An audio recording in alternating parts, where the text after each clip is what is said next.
अक्सर देखा गया है ट्रांसजेंडर महिलाएं जब हार्मोन का ट्रीटमेंट लेती हैं या अपनी बॉटम सर्जरी कराती हैं, उसके बाद उनकी सेक्सुअल डिज़ायर जैसे कि इच्छा कम होती है, इरेक्शन नहीं आता है, फीलिंग्स नहीं आती है, प्लेजर नहीं आता है, और ऐसे ही मुद्दों पे आज हम बात करेंगे।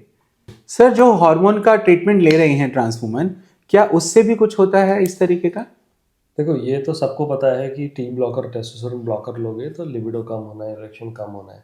लेकिन एक बड़ी इंटरेस्टिंग चीज़ होती है कि जब हम ईस्ट्रोजन दे रहे होते हैं, ईस्ट्रोजन क्या करता है? ईस्ट्रोजन शरीर में एक हार्मोन होता है जिसको हम बोलते हैं प्रोलैक्टिन।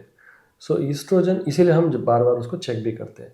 अगर किसी में लेते वक्त ईस्ट्रोजन अगर प्रोलैक्टिन बढ़ा हुआ मिलेगा तो प्रोलैक्टिन बाय डिफ़ॉल्ट लिबिडो को कम करता है। ये एक्चुअली सिसजेंडर मेल में भी कोई इरेक्टाइल डिस्फंक्शन के लिए आता है तो हम उसका प्रोलैक्टिन लेवल वैसे भी चेक करते हैं। तो इसीलिए हम देखते हैं। और दूसरा, अगर ईस्ट्रोजन जो वैल्यू है जो शरीर में चाहिए, इसको हम बोलते हैं प्री मेनोपॉजल सिसजेंडर वुमेन वाला ईस्ट्रोडायल का वैल्यू चाहिए होती है।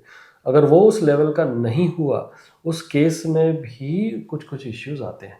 ओके, ठीक है। तो जो पोस्ट सर्जिकल केसेस होते हैं, सर्जरी के बाद वाली जो वजाइना बना लेते हैं हम लोग, उसमें उस केस में क्या हो सकता है? देखिए, हमारे एक्सपीरियंस से होता क्या है कि पोस्ट सर्जिकल जो इंसिडेंट है ना, थोड़ा पेनफुल होता है, क्योंकि सर्जरी किसी के लिए भी एक पेनफुल प्रोसेस है। कट लगे, खून निकल रहा है, कभी उसमें टाँके लगे हुए हैं।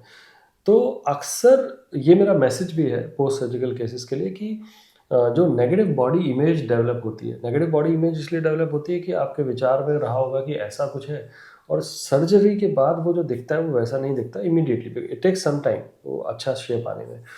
तो नेगेटिव बॉडी इमेज को क्लियर करना ज़रूरी है, और उसके लिए काउंसलिंग बहुत ज़्यादा ज़रूरी है जो हम यहाँ प्रोवाइड करवाएंगे। और दूसरा, उसके साथ में एक और बड़ा ही इंटरेस्टिंग पॉइंट है कि हम कपल थेरेपी भी शुरू करेंगे। क्योंकि ट्रांस महिला के साथ जो कपल है उसको क्या ये पता है, जो पार्टनर है उसको ये पता है कि जो स्ट्रक्चर बन रहा है वो कैसा बन रहा है, उसमें क्या चीज़ें हैं। सो फॉर एग्जांपल, हम जो नियो वजाइना बोलते हैं हम इसमें, तो हमने वो नर्व्स तो खींच के ले आए। नर्व्स होगा, सेंसेशंस होंगे, क्लाइटोरिस भी बनाया जाता है, तो वो सारे सेंसेशंस रहते हैं। बट साथ में एक और चीज़ है बड़ी इंटरेस्टिंग है जो हम सोचना शुरू करेंगे, वो ये है कि इसमें ईस्ट्रोजन डेफिशिएंसी अगर है तो हम लोकल एरिया में भी ईस्ट्रोजन सप्लीमेंट कर सकते हैं, तो उससे थोड़ा सा लुब्रिकेशन में हेल्प मिलेगा। तो ये कपल थेरेपी, समझाना नियो वजाइना क्या होती है, सर्जरी के बाद जो नेगेटिव बॉडी इमेज है उसको ट्रीट करना, साइकोथेरेपी देना, थोड़ा काउंसलिंग देना, ये सब मिला के सेक्शुअल फंक्शंस को इम्प्रूव करेगा। सर, क्या कुछ दवाइयाँ भी इन चीज़ों पे असर डालती हैं? अगर कोई साइकेट्रिक मेडिसिन ले रहा है, जैसे डिप्रेशन का अगर इलाज कर रहा है, तो उसकी वजह से भी होता है, तो वो हमें देखना है। दूसरा, कुछ नई दवाइयाँ एफेबेंसिडिन जैसे सेरोटोनिन एगोनिस्ट होते हैं, हम उसकी थोड़ी सी देख रहे हैं कि हो सकता है उससे भी आपके ओवरऑल उस पर फ़र्क पड़े। तीसरा, उसके अलावा नई नई दवाइयाँ भी कुछ आई हैं जिसके ऊपर हम बात करें। कुछ लोग हैं टेस्टोस्टेरोन इंजेक्शन भी ले लेते हैं, या टेस्टोस्टेरोन का डबल पैच लगा लेते हैं। सो वो लिबिडो तो थोड़ी देर दे सकता है, बट उसके साइड इफेक्ट हैं कि आपको विरलाइजेशन, मतलब जो मस्कुलिनिटी और उसका वो दोबारा से दे देगा। सो क्या है ना कि बड़े सारे मुद्दे हैं, हमें ये देखना है कि इश्यू क्या है और उस हिसाब से उसका इंडिविजुअलाइज ट्रीटमेंट देना है।